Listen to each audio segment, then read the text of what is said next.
Good morning, I'm Ilka Oster. Morning, I'm Jo Drennan. And can we keep the passion alive in our relationship when we go through those years of parenting? Oh, it's a big question, isn't it? I'm not sure how many people would tackle parenting. Everyone talks about parenting, we keep it to parenting, but then we put, keeping passion alive in our intimate relationship with our partner with parenting. Are we game to put the two of those together, Jo? I know this, oh my goodness, I couldn't have even talked about this 5 years ago. especially not publicly. Yeah. But the thing that I really want to address is something that I've been listening to an amazing relationship therapist called Esther Perel, and she talks about how when we first meet our partners, there's a deep subconscious need that they are normally filling in us, something that we feel like we don't have.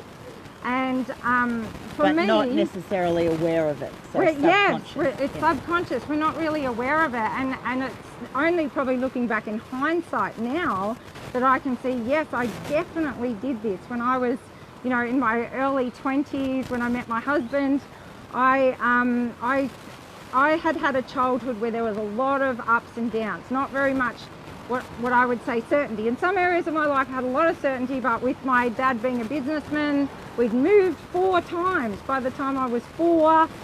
There was just so much uncertainty as well. Didn't know when he'd be home at night, what was going to be happening, whether he was going to be away, whether he wouldn't be. Never really knew what was going to happen from one day to the next. Now, my husband's family, very, very different story. There was a lot of certainty in his life as a child. So looking back now, I know that I was really, really attracted to that. And this is what causes us to be attracted to another person. Did you resonate with that, Jo? And so that's the passion. Yes, the passion comes filling from a need in me. Yes. Is where deep passion comes from. That's it. Yeah. Yes, we don't really understand that very well, but that's exactly where it comes from. Yes. So is it true for you? Similar for me. I was attracted to the responsibility, reliability, dependability of my husband, and because I was a little bit crazy, looking for some, needing to be grounded. That's what I felt like I needed. And yes, so I found that highly attractive. Yes. And then what Esther Perel says, this is the kicker, is that then when you get them and you start your family and everything in your life is starting out, and maybe you have some kids, then you're actually expecting them to fulfill that part of your life for you. Like that, they'll just take care of the certainty. And often we also have this thing where maybe their parenting style can get under our skin a little bit, because although we're deeply attracted to it because it's a subconscious need that's not met, it can also really annoy us and make us crazy because it's not like our life growing up. Yes, but that is what we were attracted to. There's lots going on here, isn't there? There's a lot going on. And it's all in the years where you've got young children that are really demanding and are taking up a lot of your time. You're starting careers normally. Yeah, pressure. There's just so much else going on. So it's a huge thing, but understanding this is big. This is why we want to talk about it. And often we don't come to understand our own parenting values prior to being parents. So throw us into the mix with all this going on, and then suddenly our values show up. And when they differ greatly, then that's when the real challenges begin. Yeah, and that's why we want to put these two things together and kind of show, it's like a juxtaposition, because they don't seem to go together. But what I've found is that if it is possible to keep the passion alive, you have to start becoming conscious of the fact that your partner cannot meet that need for you. You can definitely ask him for things or her for things, but you can't actually expect them to fulfill that deep underlying need. And this is when we can spiral downwards, when we blame the other person and expect them to continue filling that need for us. But when we become conscious and we can fill that need internally for ourselves, then it becomes easier, and it's not about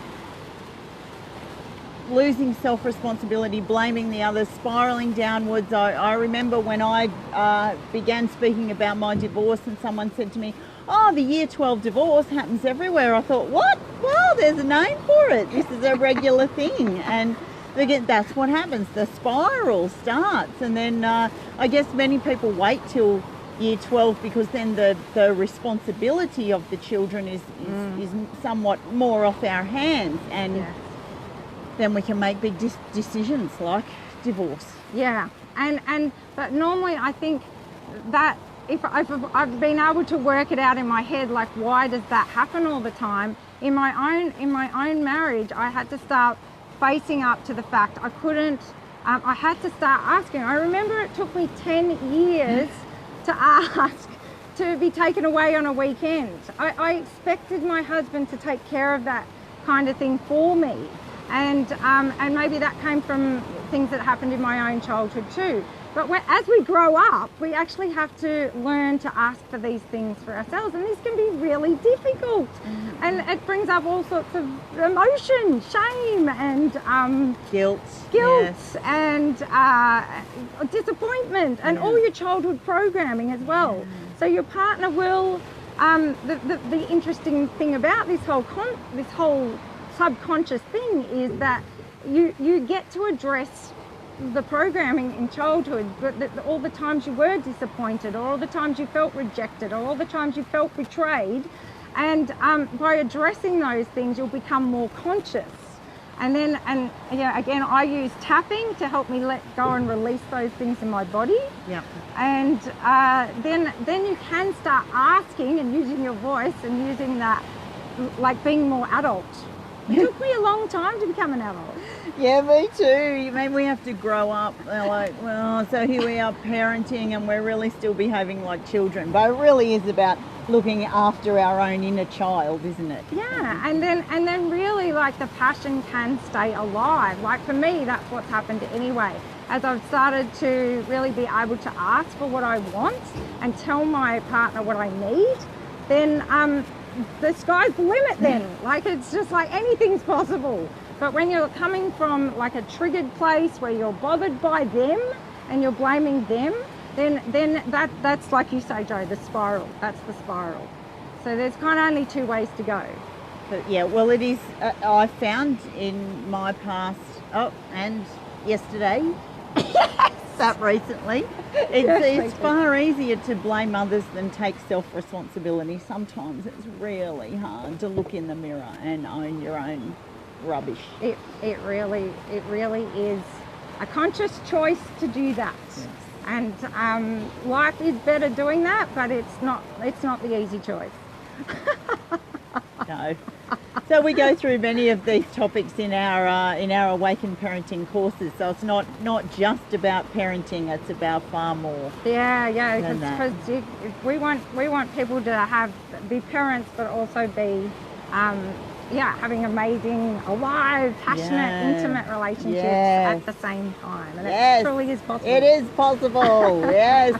So how is it for you? What have you found? Can you do this, or has it been a challenge? We'd love to know. Yeah, please tell us about your experience and what do you do to keep the passion alive.